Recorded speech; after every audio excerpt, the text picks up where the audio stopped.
Hello everyone, welcome back to next part of this series. और आज का जो सब्जेक्ट रहने जा रहा है ये होगा फार्माकोथेरेपेटिक्स। जी हाँ, डिप्लोमा इन फार्मेसी का सिलेबस फार्माकोथेरेपेटिक्स, इसके इंपॉर्टेंट क्वेश्चंस देखने जा रहे हैं। हाँ जी, बहुत इंपॉर्टेंट रहेगा और बहुत ही ऐसे रिलेवेंट कॉमन से क्वेश्चंस जो आप सभी के लिए इंपॉर्टेंट बन सकते हैं। किसी भी तरीके के एग्जाम में बैठ रहे हो, फार्मासिस्ट में ऐसे क्वेश्चंस अधिकतर देखने को मिलते हैं। चलिए शुरुआत करते हैं क्वेश्चंस का। पहला क्वेश्चन क्या निकल कर आ रहा है, विच of the following is the rational use of medicine. मतलब अगर हम किसी मेडिसिन को सही डोज में, सही टाइम में, सही फ्रीक्वेंसी में, सही तरीके से एडमिनिस्टर करवा रहे हैं ताकि एक सही रिजल्ट हमें मिल सके, ये कहलाता है रेशनल यूज। ठीक है, मतलब प्रॉपर तरीके से उसे यूज करना ताकि जल्दी से जल्दी हमें इफेक्ट मिल जाए। Right dose, right indication, right information to the patient, all of this सभी यहाँ पर सही निकलेगा जी। राइट डोज हो गया, right drug, right person, right indication, right strength, right frequency, right efficacy. बिल्कुल ऐसे ड्रग्स अगर हम यूज कर रहे हैं ये निकल जाएगा जी आपका रेशनल यूज। ठीक है, देखते हुए चलेंगे। राइट और करेक्ट ड्रग आ गया, राइट डोजेज और ड्यूरेशन आ गया। Dispensing include appropriate information for the patient, patient को प्रॉपर इंफॉर्मेशन हमें यहाँ पर देना है।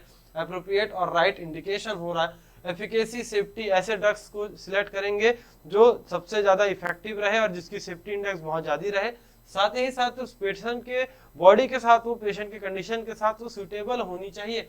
और एप्रोप्रिएट राइट इंडिकेशन के साथ हम पेशेंट को बताने जाते हैं। फिर देखते हैं फुल फॉर्म और other name of GERD। GERD gastroesophageal reflux disorder बोला जाता है। यहाँ पर इसे और किस नाम से जान सकते हैं, acid influx, acid reflux, acid intake, या इनमें से कोई सा भी नहीं। हाँ जी, GERD एक ऐसा कंडीशन है जहां पर क्या होता है, हमारे गैस्ट्रो इसोफेगल रिफ्लक्स डिसऑर्डर होता है। ये हमारा इसोफेगस हो गया, यहाँ पर एसिडिक मीडियम हो गया स्टोमक में।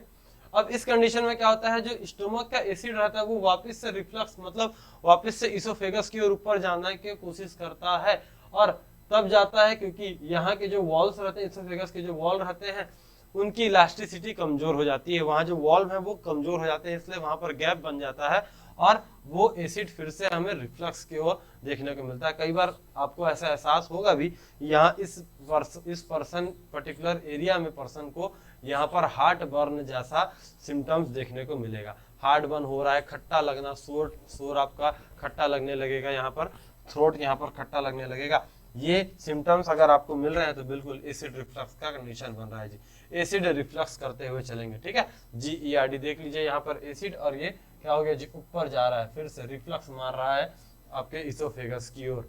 ठीक है, अगला क्वेश्चन देखो, which of the following is known as bad cholesterol. इसमें से कौन सा जी बैड कोलेस्ट्रॉल है जिसके कारण हमें क्या हो रहा है, हाइपरलिपिडीमिया। ठीक है, हाइपरलिपिडीमिया हो रहा है, बताएंगे। आर्थरोस्क्लेरोसिस बोल सकते हैं या हाइपरलिपिडीमिया, बताते हुए चलेंगे। प्लेग का फॉर्मेशन है, low density lipoprotein, high density lipoprotein, very low density lipoprotein. अच्छा देखिएगा क्या होता है, ये हमारा ब्लड वेसल्स हो गया, यहाँ पर ब्लड फ्लो हो रहे हैं, ब्लड के साथ साथ, ये तो ब्लड फ्लो हो ही रहे हैं, लेकिन ब्लड के साथ साथ यहाँ पर दो तरीके के लिपोप्रोटीन्स भी आपको देखने को मिल रहे हैं। ये ग्रीन से मैं डिनोट कर रहा हूँ high density lipoproteins, high density lipoproteins, high density, और रेड कलर से मैं डिनोट कर रहा हूँ low density lipoproteins, low density lipoproteins. ठीक है, ये जो लो डेंसिटी लिपोप्रोटीन्स रहते हैं ये क्या करते हैं, ये भी हमारे ब्लड के साथ फ्लो हो रहे हैं, लेकिन फ्लो होते होते ये हमारे वॉल के, ब्लड वेसल्स के वॉल्स पर ये स्टिक हो जाते हैं, इस तरीके से चिपक जाते हैं, जिसके कारण यहाँ पर एरिया कम हो जाता है, स्पेस कम हो जाता है और हाइपरटेंशन का कंडीशन बनने लग जाता है। ये जो डिपोजिशन हुआ है इसे प्लेग बोला जाता है। और ये डिपोजिशन किसका हुआ है जी, लो डेंसिटी लिपोप्रोटीन्स का हुआ है, क्योंकि डेंसिटी कम होने के कारण ये आगे फ्लो नहीं हो पाते, यहाँ पर स्टोर हो जाते हैं। लेकिन जो हाई डेंसिटी लिपोप्रोटीन्स होते हैं इन्हें गुड कोलेस्ट्रॉल बोला जाता है, इन्हें ब्लड प्यूरिफायर भी बोला जाता है, क्योंकि ये हाई डेंसिटी होने के कारण आसानी से ये चले जाते हैं, आसानी से पास आउट हो जाते हैं या डिपोजिट नहीं होते हैं। इवन जब ये आगे बढ़ते हैं उस समय जो जमे हुए LDL है, लो डेंसिटी लिपोप्रोटीन से, ये उन्हें भी अपने साथ बाइंड करके आगे ले जाते हैं कि चलो भैया आगे बढ़ो। इस कारण से इन्हें ब्लड प्यूरिफायर भी बोला जाता है। गुड कोलेस्ट्रॉल क्योंकि ये डिपोजिट नहीं होते, और ब्लड प्यूरिफायर क्योंकि ये इन्हें भी, लो डेंसिटी को भी ये अपने साथ बाइंड अप करके लीवर में ले जाते हैं। ये ध्यान में रखना जी। ठीक है। हाई डेंसिटी गुड कोलेस्ट्रॉल और लो डेंसिटी भैया बैड कोलेस्ट्रॉल कहलाएगा। फिर देख लो अगला question, full form of ALD। ALD क्या होता है? फैटी एसिड, फैटी लीवर के नाम से भी जानते हैं, फैटी लीवर बताएंगे। अल्कोहलिक लीवर डिजीज जिसे सिरोसिस भी बोलते हैं, सिरोसिस भी बोलेंगे, फैटी लीवर भी बोलते हैं। Aldehyde liver disease, acute liver disease, या इनमें से कोई सा भी नहीं। चलो हटा दो सब कुछ। क्या निकला जी? ALD full form alcoholic liver disease या लीवर सिरोसिस भी बोलते हैं। ऐसा कंडीशन जहां पर लीवर सेल्स में इंफ्लेमेशन आ जाता है because of the high consumption of alcohol. अगर कोई पर्सन बहुत लंबे समय तक, बहुत सालों से अगर वो अल्कोहल का कंजम्पशन रेगुलर बेसिस पर कर रहा है, तो यहाँ पर देख सकते हैं इसके जो हेपेटिक सेल्स हैं, लीवर के जो सेल्स हैं, उनमें इन्फ्लेमेशन आ जाता है और लीवर प्रॉपर तरीके से वर्क नहीं कर पाता। लीवर सिरोसिस बोला जाता है, बहुत ही घातक ये बीमारी होती है। फिर देख लो अगला क्वेश्चन क्या बोल रहा है, लिप स्मैकिंग। ठीक है, लिप स्मैकिंग मतलब जैसे ये देखिएगा, ये होंठ आपस में चिपक जाना। ठीक है। अगला ब्लिंकिंग ऑफ आइस, एकाएक ऐसे आइस एकाएक ब्लिंक हो रही है। ठीक है। अगला बात करते हैं किस चीज में होता है, कौन से सीजर में देखा जाता है? क्लोनिक में, टोनिक में देख रहे हैं, एब्सेंस में या एटोनिक में देख रहे हैं? अधिकतर ये बच्चों के साथ होता है, 8 से 10 साल के बच्चों के साथ अधिकतर देखने को मिलता है। इसमें सिम्टम समझ में ही नहीं आते हैं, सिर्फ यही 2 सिम्टम है जो समझ में आ रहे हैं, ये फिजिकली दिख रहा है, बाकी इसके सिम्टम्स ऐसा समझ में ही नहीं आता, पता ही नहीं चलेगा कि सामने वाले को सीजर हुआ है। अटैक जब आता है तो एकाएक उनके लिप्स बंद होने लगते हैं, अपने आप आई ब्लिंकिंग चालू होने लग जाता है। ये एब्सेंस सीजर बोला जाता है इसे। क्या जी? एब्सेंस सीजर के नाम से जाना जाता है। मेनली चिल्ड्रंस के साथ आपको देखने को मिलेगा। चलो पेटिट माल सीजर के नाम से भी जानेंगे, एब्सेंस सीजर या पेटिट माल सीजर। फिर देखते हैं एटोपिक डर्माटिटिस। डर्माटिटिस मतलब हमारे डर्मल लेयर में अगर इन्फ्लेमेशन हुआ है जी, यहाँ पर, ठीक है, डर्मल लेयर, स्किन लेयर में अगर इन्फ्लेमेशन हुआ है, is also known as acne. Acne मतलब पिंपल्स हो गए, नहीं पिंपल तो हटा दीजिए। एक्जिमा की बात कर लो, सोरासिस की बात कर लो, या पिंपल्स। सोरासिस क्या होता है जी? बहुत ज्यादा इचिंग होने लग जाती है, छोटे माइट्स के कारण होता है सोरासिस। पिंपल्स, एक्नी फेस में होते हैं, हटा दीजिए यहाँ पर। बात करते हैं एक्जिमा की। एक्जिमा जहां पर एटोपिक डर्माटिटिस हो रहा है, ये पूरे पोर्शन में देखो यहाँ पर रेड स्पॉट आपको देखने को मिलेगा।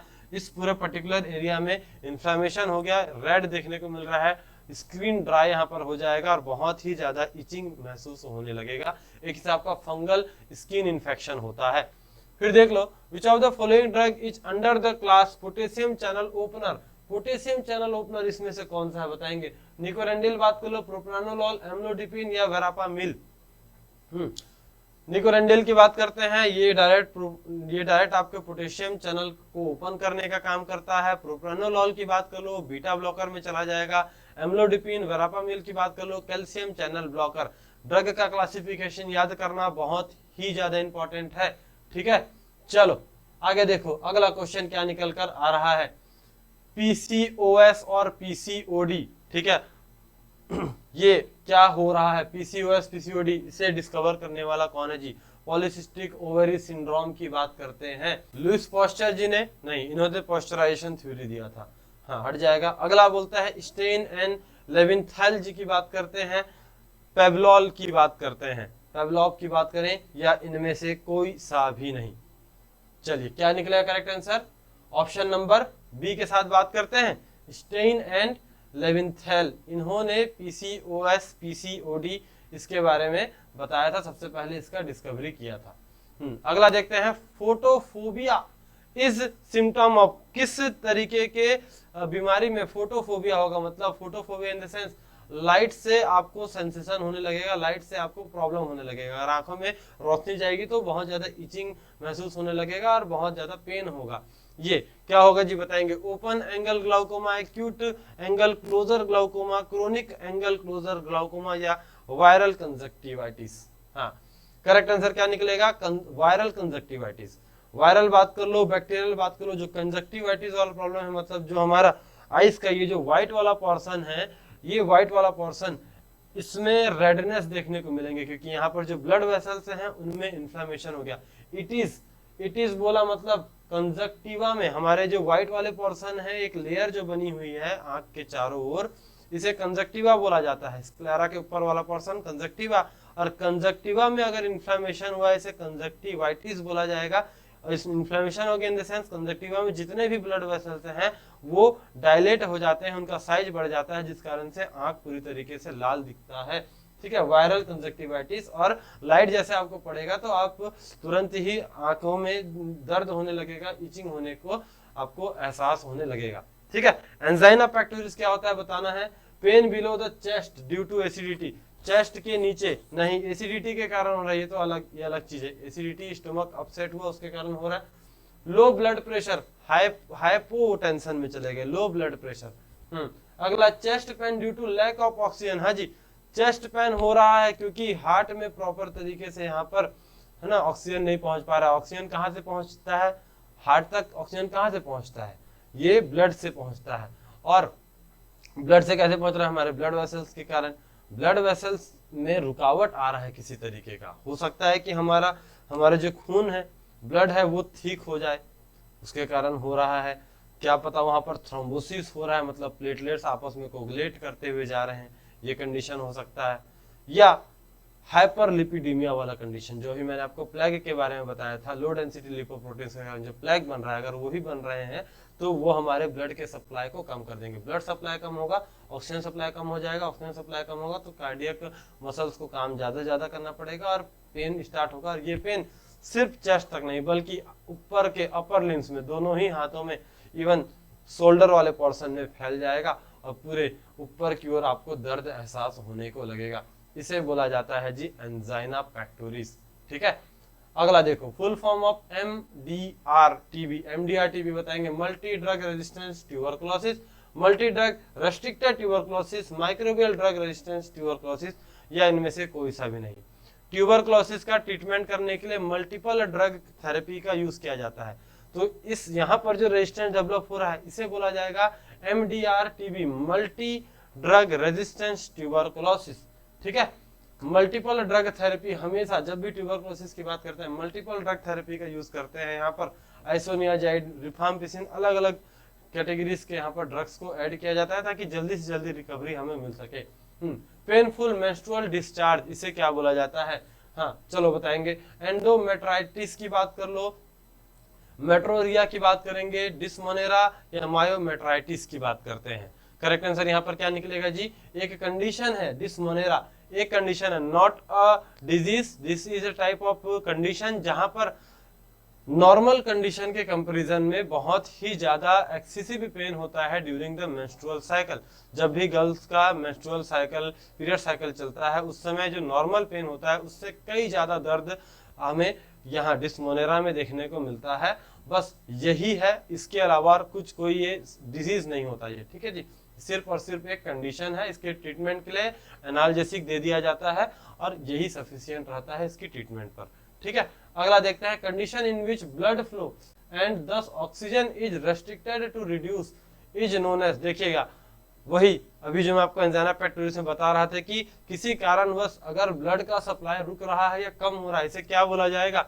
एपोप्टोसिस बोलेंगे, इस्केमिया बोलेंगे, या हाइपरट्रॉफी या नेक्रोसिस के नाम से जानेंगे।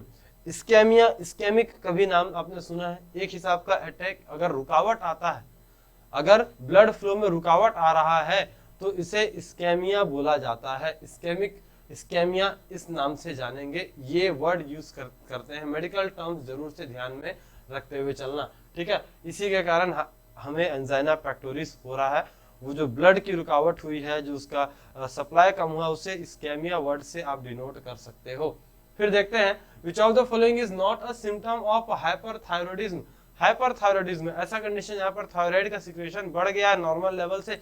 यहाँ पर कौन कौन से सिम्टम्स आपको देखने को मिलेंगे और उसमें आपको एक्सेप्शनल निकालना है। चलो, हीट इंटॉलरेंस, मतलब हमेशा बॉडी से ऐसा लगेगा कि गर्मी महसूस हो रहा है, बाकी सबको नॉर्मल महसूस होगा आपके घर में, लेकिन आपको ही गर्मी महसूस होगा। चलिए, टैचिकार्डिया, हार्ट रेट बढ़ जाना, ब्रेडिकार्डिया मतलब हार्ट रेट कम हो जाना, डिक्रीज एपेटाइट मतलब भूख नहीं लगना। चलो अगला देखते हैं, वेट लॉस, वेट लॉस हो जा रहा है नहीं। देखिए, हाइपोथायराइडिज्म में या तो वेट लॉस भी हो सकता है या तो वेट गेन भी हो सकता है। हीट इंटॉलरेंस हो रहा है, बिल्कुल। आपको यहाँ पर अनईजी सा महसूस होने लगेगा, टैचिकार्डिया होगा, लेकिन डिक्रीज एपेटाइट, एपेटाइट से इसका कोई लेना देना नहीं रहता। ठीक है, यहां पर देखते हुए चलेंगे। वेट लॉस हो जाएगा या वेट गेन भी हो सकता है, heat intolerance, rapid heart rate, tachycardia तक पहुंच जाओगे। आगे देख लो, मायोकार्डियल इंफ्रैक्शन, इसे और किस नाम से जाना जाता है? मायोकार्डियल इंफ्रैक्शन, जहां ऐसा कंडीशन जहां पर ब्लड सप्लाई पूरी तरीके से रुक गया, अब आपके हार्ट तक ब्लड नहीं पहुंच पा रहा है और आपका हार्ट पूरी तरीके से पंप करना बंद कर दिया, एकाएक पंप करना बंद कर दिया। हार्ट अटैक बोलेंगे, नेक्रोसिस बोलते हैं, इस्केमिया बोलते हैं या एरिथमिया बोला जाएगा। हार्ट हमारा बीट करना बंद कर देता है, जिसे हार्ट अटैक के नाम से जाना जाता है। ऑल ऑफ अ सडन होता है एकाएक, और पेशेंट को अटैक आता है, बहुत ज्यादा पेन होते रहता है। अगर सही समय पर उसे ट्रीटमेंट नहीं मिले, इमरजेंसी ट्रीटमेंट नहीं मिले, तो पेशेंट की डेथ भी हो सकती है। ठीक है जी, तो इन सभी क्वेश्चंस को भी प्रॉपर तरीके से वॉच करना, प्रॉपर तरीके से देखते हुए चलना, और मिलते हैं आप सभी से अगले वीडियो में नए एमसीक्यूज के साथ। Thank you all of you.